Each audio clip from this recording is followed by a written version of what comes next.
She's the woman behind the king of rock and roll. Priscilla Presley is in Australia on tour, talking about her life with Elvis. Her love story has been told in countless books and movies. And now at the age of 80, Priscilla says it's time to tell her side of things. Priscilla Presley had one of the most famous marriages in rock history. The 80-year-old has lived her whole life under the glare of bright lights. Now she's in Australia, telling us why she had to end it. We had some great times, absolutely. But there were times like I was very lonely, times that I was concerned about our relationship because of all the women who was attracted to him, who wanted to be around him. And it was a lot for a woman, really, to handle. I never lost my love for him.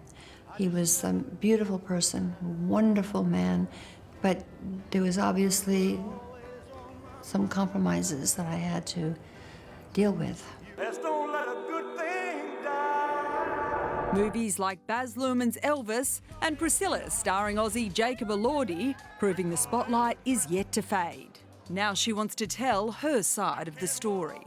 Well, I want to clear a lot of things up that aren't true. People who are writing books that don't even know me.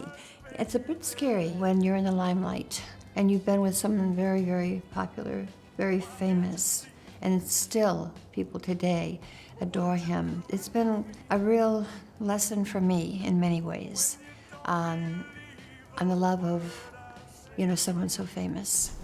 And how, with Elvis, I don't think he could do no wrong. He did have a couple of flaws. And you would know about those firsthand.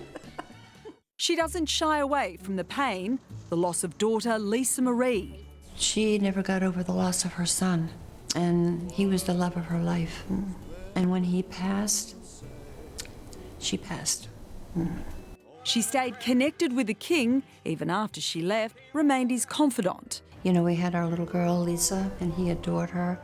And I made sure that, when I did leave, that I would not take her with me. She would be there for him at all times whenever he wanted to see her, whenever he called to see her. He was still playing Las Vegas at that time, a couple of times a year. And I made sure that she went to see her daddy. Elvis never made it to Australia, but his legacy remains. In parks every year, the biggest gathering of Elvis impersonators in the Southern Hemisphere. I'm sure they would love to see you there. Put it in your calendar maybe as a maybe. During her time down under, Priscilla caught up with Sir Cliff Richard, one of the King's biggest fans. Really nice dinner, and he's so nice, so sweet. A dinner with Sir Cliff before Aussie audiences get to spend an evening with Priscilla as she tours the country, reflecting on life beyond the legend. Yeah, it was amazing to sit down with someone who's just been such an iconic part of rock history. And she was really open. Very open, very candid. So candid, particularly about, the loss of Lisa Marie and speaking about Elvis in a way that I feel like I hadn't heard before, where, about some of his flaws and some of the parts of their marriage that, that didn't work. And yeah, it was an extraordinary really good chat. Yeah. Thank you, Thanks, Sal.